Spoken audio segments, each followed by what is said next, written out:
To me, the only way to get where I want to go is by learning from people who've already done it.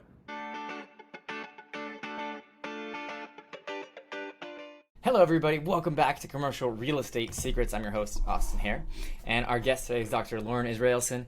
He is the founder and CEO of Positive Impact Dental, and so he actually graduated recently, 2018, and since graduating, he's purchased 16 practices. Now, 6 of those he merged for a total of 10 right now, and they have plans to rapidly grow. So right now they're located in Oklahoma City and Tulsa, but they plan to eventually expand to Texas, Missouri, and Kansas.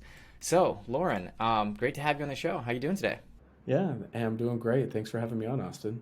Awesome, man. So yeah, love just getting people's background. Obviously, you're on a phenomenal track record so far to have continued growth. But before we dive into all that, where did you grow up, and what was childhood life like for you? Yeah, so I grew up in Logan, Utah. We've recently moved here to Oklahoma in the last about 3 years ago.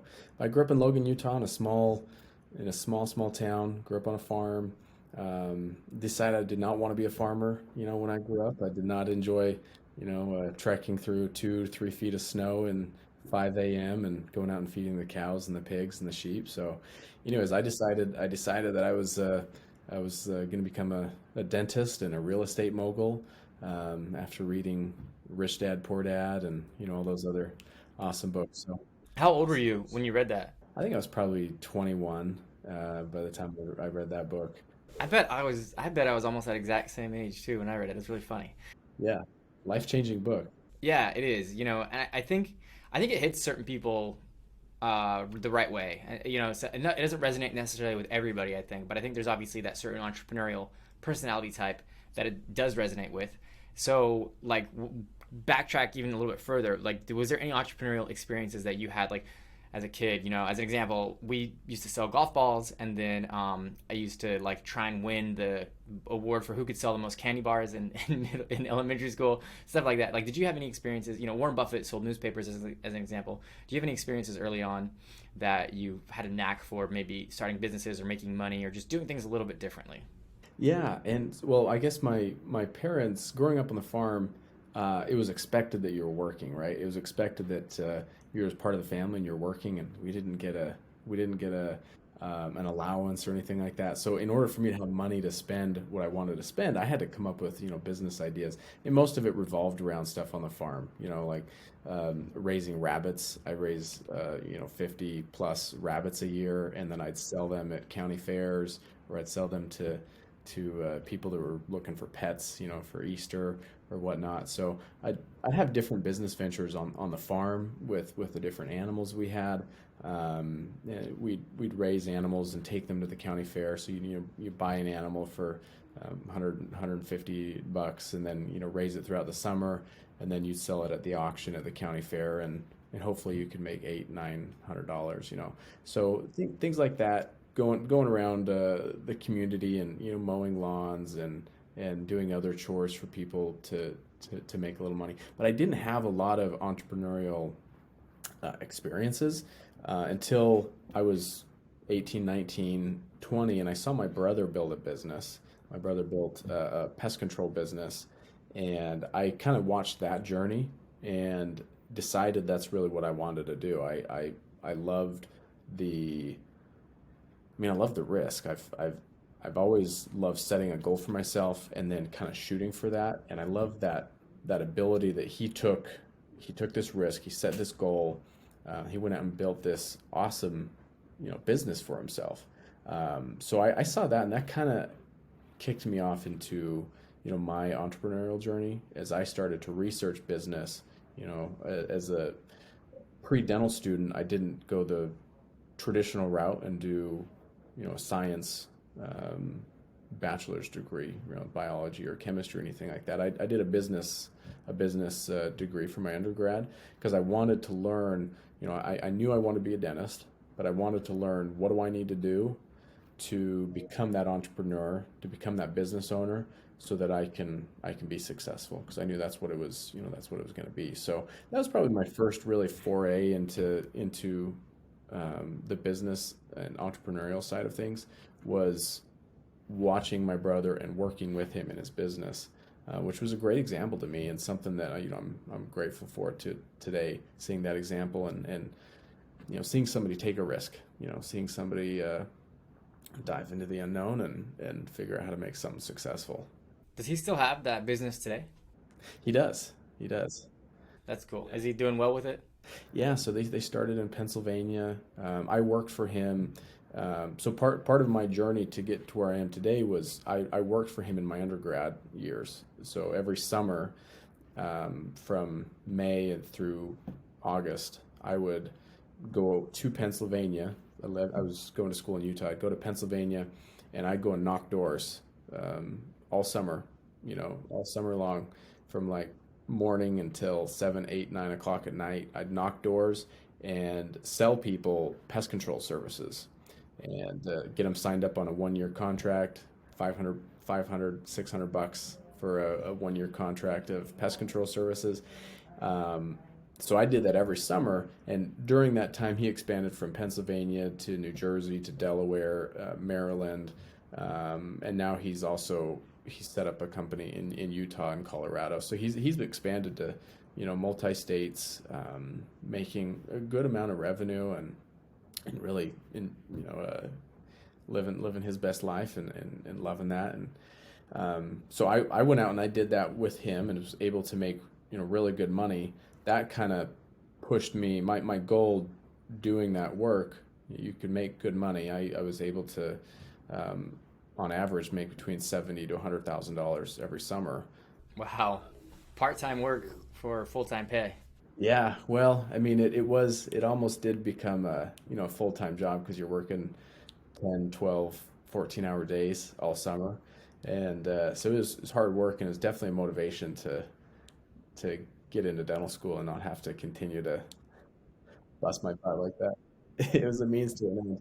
But I feel like everybody's got to go through that, like that's how you build character, that's how you build work ethic. I think it lowers your expectation of, so many people fall victim into seeing like Instagram millionaires and TikTok billionaires and crypto billionaires, right? And it's like, when you go through that, when you like hit the pavement hard, it builds grit. And I think grit is kind of like a muscle. Like certain people are born with more than others, but if you don't do anything to work on it, you're going to lose it. And so I think a lot of successful people, they have an experience like that early on. And it doesn't mean that if you don't have it early on, you're screwed, right? It just means that once you're awoken to that idea, once you're exposed to that idea, that's when you can start working on that muscle, or start working on that self-development arm, or start working on that business concept. Because some people have the luxury, like you and I, of being exposed to it early on, but others don't. But it doesn't matter when it happens, right? What matters is that when you learn about it, you take action and you do something right away. No, I completely agree. I don't agree with the concept that anybody can do anything in life, right? Like I'm never going to be able to make it to the NBA, right? I'm not tall enough. I'm not talented enough, but I do believe that you can accomplish way more than you think you can accomplish if you set your mind to it, if you set goals, and if you push to accomplish it. A quote that I really like is a lot of people overestimate what they can get done in a year, but they underestimate what they can accomplish in a decade. Yeah, I've heard that quote. Yeah, and I like it too. And I constantly forget it because I'm always falling into that trap of disappointed with not hitting all your targets. But it's really great because if you look at it 10 years, you're probably going to be really happy. So I think it's good for keeping things into perspective. But pest control has nothing to do with dental, right? So how did you fall? How did you decide, okay, I'm going to make this transition? Well, so I'd known that I wanted to do dental for a long time. So I think during my high school years, I decided that I was going to do dental. Pest control was a means to an end. My goal was, I knew that dental school was expensive, so I was going to go out and make a bunch of money and save all that and put it towards dental school, put it towards my dental school loans.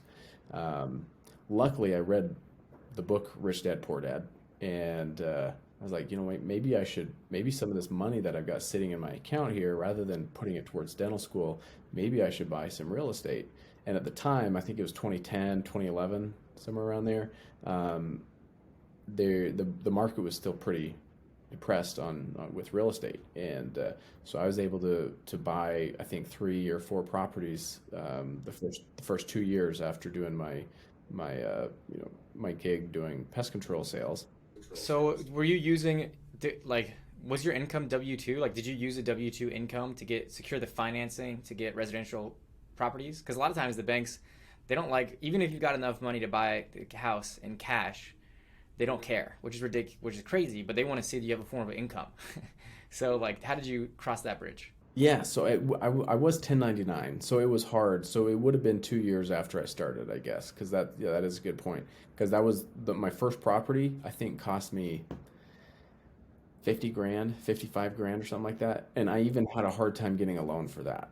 I mean, it was only, 50 grand and, 10, 15 grand down payment. The bank still, like, that was the hardest loan I've ever gotten, right? And since then, I've gotten millions and millions of dollars of loans. That was the hardest loan I've ever had to receive because they were scrutinizing everything. They wanted to, I mean, and anyways, I mean, I was just, a college kid. I had a whole bunch of money, but they were like, well, you know, they wanted to see 2 years of tax returns, and so that's kind of where it started. And then once I got that first loan, it was a lot easier after that, and then I was able to get the second and third. Yeah, so you got the first one. I'm guessing you had to make it look like on paper you're making as much money as possible for them to approve it because it's 1099. It is a lot harder than W-2, which is, it seems so non-commonsensical to do it that way, but that's how they do it because they're very traditionalist. And then were you able to use the leases of your rental properties to help boost your income on paper? Yeah, a little bit, a little bit. So after the first three, I bought pretty depressed properties for the first three. One was 50, one was, I mean, I think maybe 70,000, the other one was maybe 75 or 80,000. So they're single family or condos, and then going from that into something bigger, I still couldn't get a loan for it. I was wanting to buy, a fourplex and a sevenplex and some other more. Once it gets to that point, it's a commercial property, and I couldn't qualify it for that at that point either. So I brought in strategic partners. I brought in my brother and his business partner. How many of those houses do you still own? So I have three. We've got the sevenplex. We've got another group home, and then I've got a commercial property that So you got this sevenplex in 2011? I think it was probably 13, 2013, maybe 12. 13. Okay. So like what was the purchase price? What was the purchase price in 2013 versus where it's at today? It was, I think we bought it for 330. It's worth, it appraised the next year when we refinanced it, it appraised for 450. And then that was, I mean, that was 7 plus 8 years ago. So I have no idea what it's worth today. I know it's Maybe $1 million could have tripled potentially since you bought it. probably, yeah. And you used leverage money, so you probably only put what, 20, like 60 grand down? Yeah, well, I mean, I put 10 grand into the single family home that I flipped into it. So I put 10 grand, effectively 10 grand into the sevenplex. Um, so we just got a couple left at this point. I sold four of them to either flip into another property or just cashed out when I went into dental school, which I regret now. That was the stupidest thing I could have done. Well, it is crazy because, in hindsight, like those were the golden years of real estate, right? Like everybody thought 2006, those were golden years, but I mean, obviously we got slapped in the face and everything, like you said, was recessed in value or depressed in value. And I mean, the now look, it's like you couldn't not win. I mean, the prices that you paid, like, so you bought a house for 50 grand. What was it renting for that, like a month on the month to month basis or the monthly basis? To be honest, I honestly cannot remember, man. It was probably 750 to 900 bucks, somewhere in there. It wasn't a lot. It was just a tiny house. Well, but it compared to, what you paid, like $900 a month on a $50,000 house, like you're getting 10 grand a year. Like that's whatever, 20% of the purchase price every single year. And you leverage that money. So, Yeah, and I bought them in Arizona, so I actually never even saw the houses that I bought. I never saw them, but I wish I would have held on to them. I mean, now they're worth, they're probably up to 250, 300,000 plus, and I Anyhow, lesson learned. Lesson learned. Yeah, I like real estate because, a lot of the wealthy people that I've met have like just historically owned and held real estate for a long time. And so I don't think that always like buying and holding is always the answer because it's always situational. But I think a lot of times like it definitely makes sense. And so I think it's also easy to look back and think like, oh well, it was easy back then, right? But I mean, it's still kind of scary, right? Like at the time, you know, you didn't know. Like, was it scary buying those properties? Like, did you know if the housing market was going to go up, or were people talking about it was still going to continue to go down? Like, what was? Do you remember like the kind of the sentiment when you were making those transactions? I mean, I was scared out of my skin, man. I was scared to death because I didn't know anything about real estate. Looking back, I was very lucky. I'm lucky that I didn't get screwed. So I was scared because it had everybody was talking about everybody in my circle, right? Like people that weren't in real estate. My parents are very financially conservative. They don't take risks. And everyone's talking about, well, what if it goes down again? What if, what if this happens? What if that happens? Like, what are you going to do?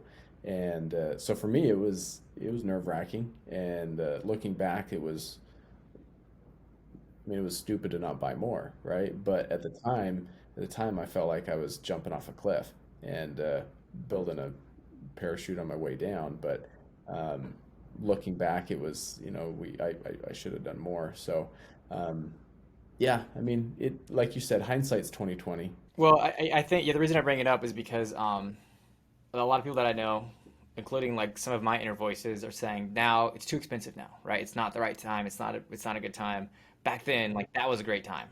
And the problem is back then it didn't feel like a good time either, right? Like back then it was like, oh well, like you said, people were discouraging you from doing it. They said it's going to go down, it continued to go down. They said it rebounded too quickly, right? There's a lot of different arguments. Right now they're saying, oh, it's gone up too quickly. It can't sustain this level. And at the end of the day, it just never feels like a good time, right? And there's always a reason to sit on the sidelines, but you got to take action. There's always deals out there to be made somewhere. Of course, you can overpay for a property, but it doesn't mean that you should use that as an excuse to just put your hands up and not do anything because it's competitive everywhere. It's competitive in real estate, it's competitive in dental, it's competitive in commercial real estate. There's always competition. And so, yeah, you just have to essentially, buckle up and buckle down and take that leap of faith. Yeah, you have to play the game. Yeah, you have to be in the game, right? And I was listening to a YouTube podcast this morning, and he was talking about how um, if people over the last 20 years, if people had been out of the market on like the best 50 days in the market, like their portfolio would be down X percent, you know. But if you're in the market, if you're playing the game when there's highs and when there's lows, like you're gonna ultimately win. Yeah, I know what you're talking about. It's a study they did. They said if you missed the top, really, I think even if you missed the top 10 best trading days. So if you're trying to time the market and you had your money pulled out on the sidelines and you just missed 10 of the top trading days, your account would be half of what the S&P 500 is like over the last 20 years, essentially, because like a lot of those moves happen unpredictably over time, but they're still happening. So yeah, it's like it goes to show you can't time the market, right? I think that's the point of that illustration. And I think the same goes with, like you were saying, with dental or with real estate. I talk to dental students all the time, new grads, people that want to ask about my real estate, which isn't very much. People that want to ask about my dental business experience, and ultimately that's the question that I get a lot is, should I do it? Should I do it now? Is it too hard? Is it too hard with DSOs that are bidding against me? And my answer to them is you got to get in the game. You got to do it. You can't wait. I mean, you have to prepare yourself, right? Like I wouldn't advise anybody to go out and buy real estate if they haven't done their homework, right? If you haven't figured out, if you haven't listened to podcasts like yours, if they haven't figured out um, how to value a property, how to manage a property, on the dental side, you really got to do your homework and learn how to run a business. Like a lot of people that are in dental associates, and they're like, well, should I jump in now or should I wait? Ultimately, today is the day, but you got to prepare yourself. You got to do what you can to hedge your bet and ultimately be prepared in case bad things do happen, which it will. But if you're prepared, you can weather those storms and you're going to be fine. Yeah, preparing for it and cultivating it's a combination, I think, of the right mindset and the right skill set together, right? Like if you have the right skill set, but you have a terrible, negative, pessimistic attitude, it doesn't matter. And so that's why I kind of like spending the first part of these podcasts talking about life experiences and the mindset that you had, at young ages and stuff like that. And of course, we also talked about how you can develop that mindset at any age.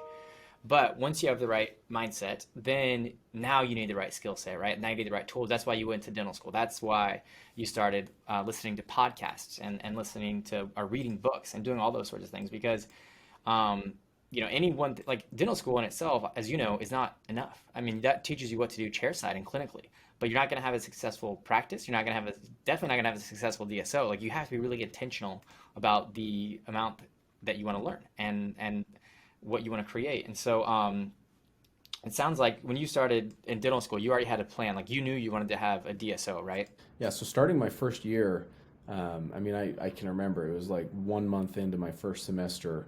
I listened to a podcast by Mark Costas. I don't know if you know who Mark is, but yeah, yeah. So I listened to this podcast by Mark Costas, and he was talking about his first experience building a DSO, and he bought like I don't know 6 or 7 practices within a 4 or 5 year time frame.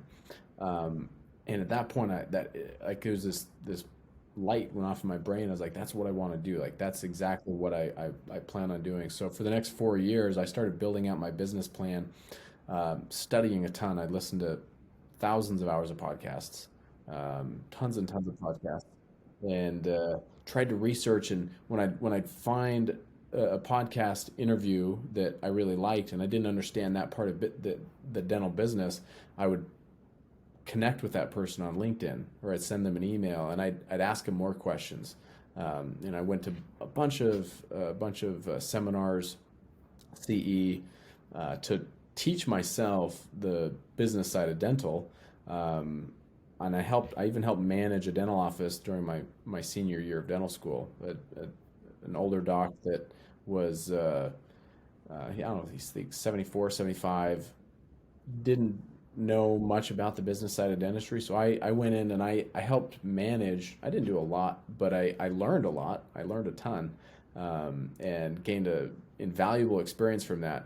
So I took all of that, made a business plan of what I wanted to do, and kind of started executing on that plan during my third and fourth year of dental school, which then led into starting my DSO right when I graduated and continued my practice.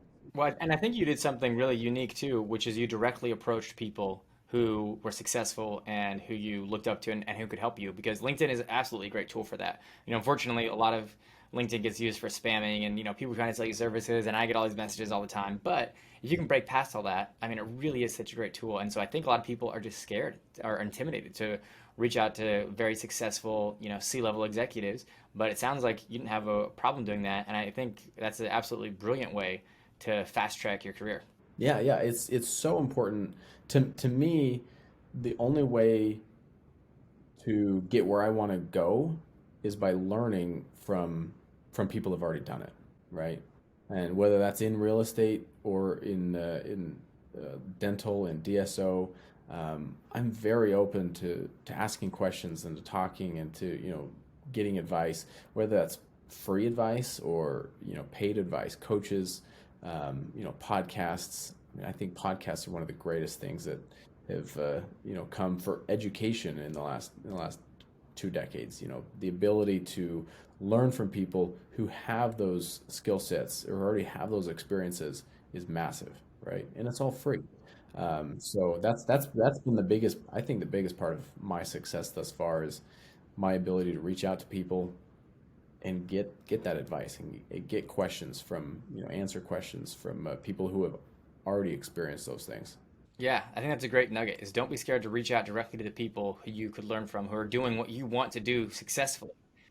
Sometimes you got to provide value to them in a certain way. Sometimes they're just nice people and they're just generous with their time. You don't know until you ask.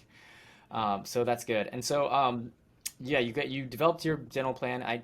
Working at a DSO in dental school is obviously super helpful in learning the ropes of the business. So because there are certain things, certain people just do things naturally really well, and they don't necessarily have a formal process, or they take it for granted. And so I think working for somebody else, or with somebody else, you get to see a lot of those processes. So is that kind of what you did, and you're looking for ideas that you can take, a process that you can take, and then apply them to your own DSO the second that you graduated? The one that I helped manage, it wasn't a DSO, it was just a single practice, solo practice dentist, and he didn't have any, any systems or processes.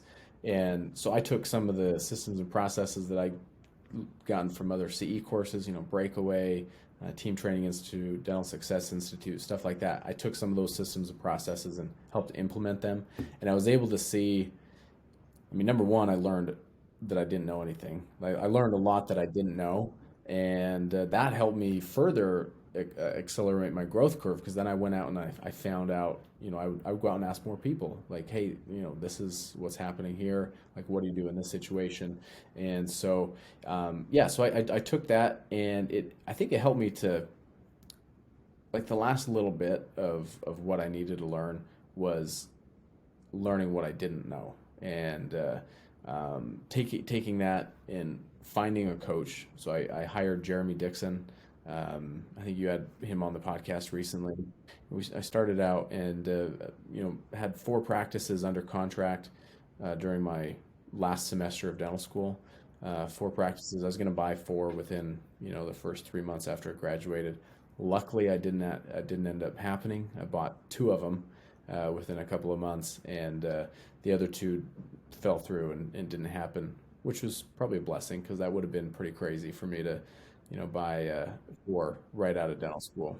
Yeah, you need to walk before you can run, obviously. But even still, like, almost sounds like you were walking before you were crawling, right? Because you come right out of dental school and then you're immediately acquiring practices. So I think some things are difficult, such that we talked about, like the financing side of it, and then there's also like the agreement part of it. So you're kind of having to overcome 2 obstacles. You have to, like, get the dentist to believe you're credible enough to purchase, because who's this kid in dental school that wants to buy my practice that I've been running for my entire life, or decades, or whatever. So you have to prove credibility and build rapport with the seller, and then you also have to prove to the bank, hey, like, I know I'm in dental school, but I want some money. So, like, before I'm actually graduated, can I get some more debt? Like, what were those conversations like? Because I think those 2 of the biggest hurdles, really, that you had to overcome.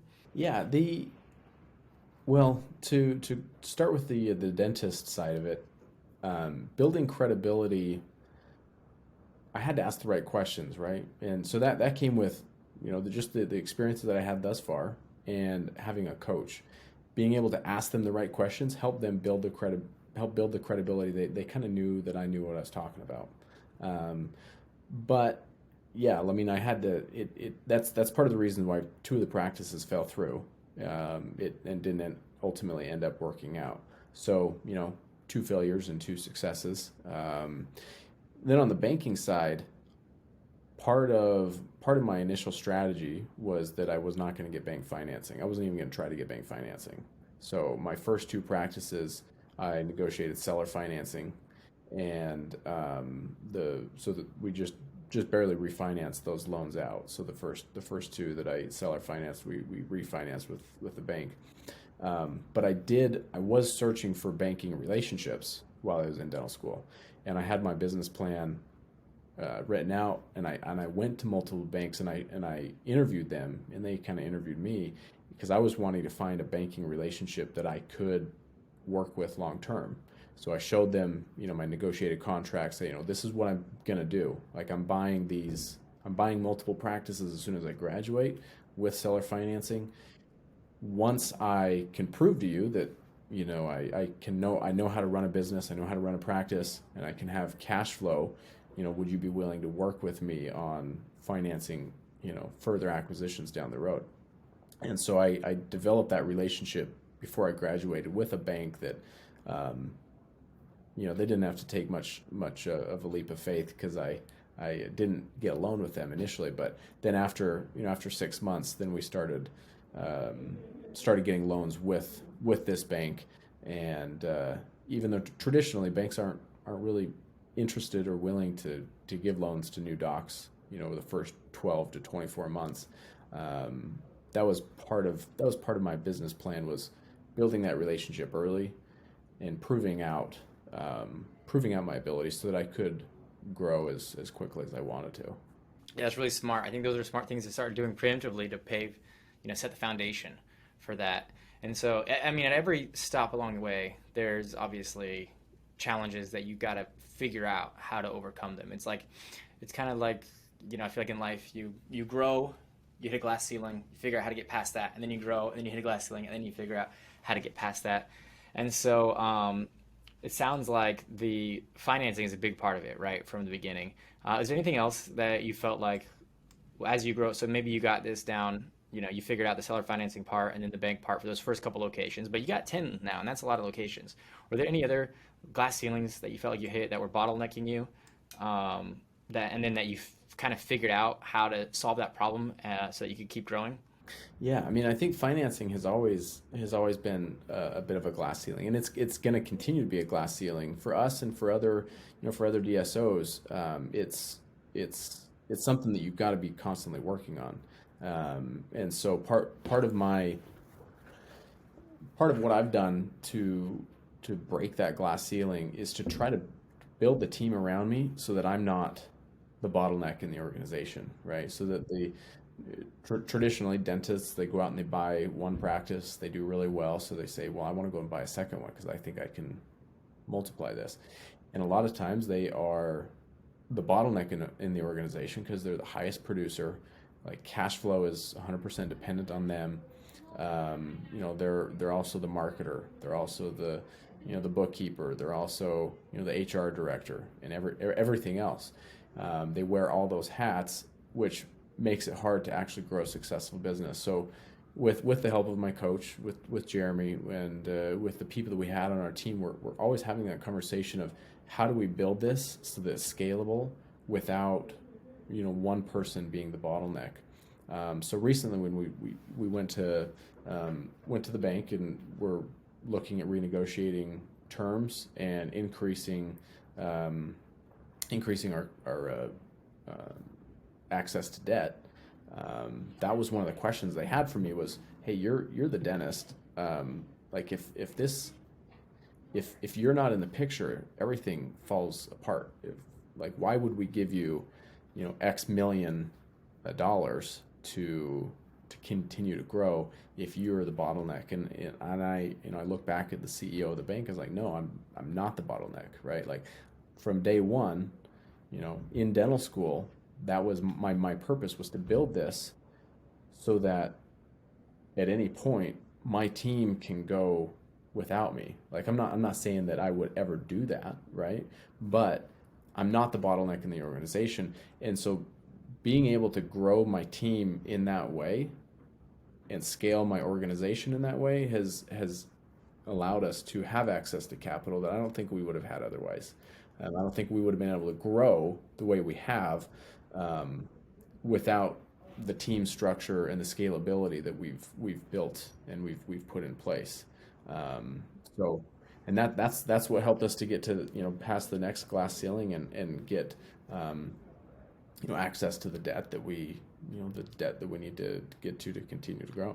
Yeah, that's awesome. I think already this is hopefully super helpful for people who are listening, trying to secure financing for their organization. It's that whole concept, begin with the end in mind and think about what do you want to look like in the future, and then take steps to grow towards there. But I also want to talk about the real estate component. I always like talking about that as well. And so, you've got this balance in this tug of war essentially between allocating capital towards the operations of the business and allocating capital towards buying the real estate whenever the real estate comes up for sale. Being that you have a real estate background, you obviously are probably inclined to want to do a lot of the real estate. How do you balance that in your mind and within the organization?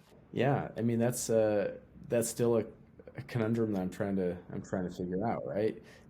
There is a lot of upside to owning the real estate and the dental practices. You've got 10, 15-year leases, so the cap rate is favorable if you ever want to sell it. So yeah, that's something I'm trying to figure out, and something that we've had multiple conversations about in terms of do we put money towards buying the real estate, or do we put all of that money towards, the dental? How do you have your cake and eat it too, I guess, is the ultimate question. And I haven't come up with the ultimate answer. I think of a lot of it that I'm leaning towards is doing syndications with investors that I can give them opportunity to invest in the real estate, whether that's docs in the organization or other investors, or potentially partnering with somebody like you that has access to a real estate fund and the ability to go out and buy as many of the properties as we need to.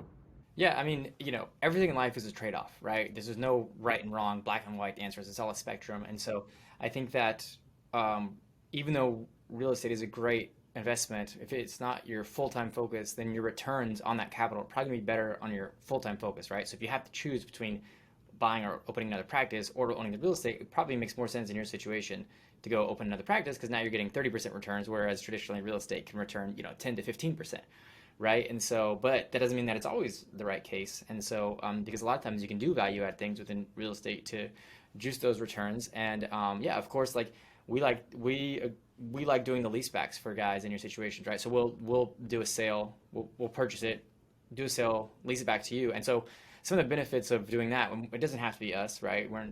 I think there's different people who do something similar, but the benefit of like finding that right partner that you mesh well with is now you've got somebody who you can continue to grow with, and you can really work out the financial engineering piece of it. And so, what that means is if you're looking at a long-term time frame before you exit, then you might make more sense to take on some higher TI and increase the rent a little bit as a result, which is going to lower your EBITDA.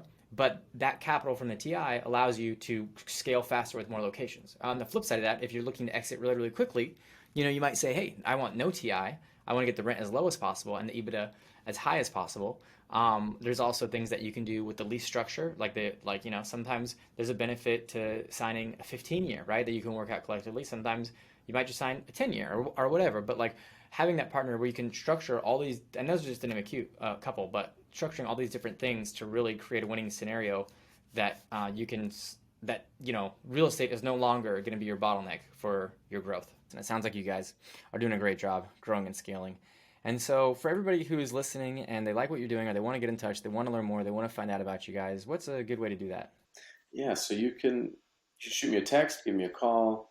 My number, I'll just give my number out. That'd be, I'm totally cool with that. 405-256-8614. Or you can send me a Marco Polo. I love using Marco Polo. It's a great and easy way to communicate. Find me on LinkedIn, any of that. And Well, man, it's been awesome. I'll drop those in the show notes for everybody listening. And then I guess lastly, do you have any podcast or book recommendations for people? I love Traction, E-Myth Revisited. Those are my top two. But okay, yeah, Traction EBITDA Revisited as the book. So yeah, it's a pleasure. Look forward to hopefully seeing you soon in person. Yeah, appreciate it, dude.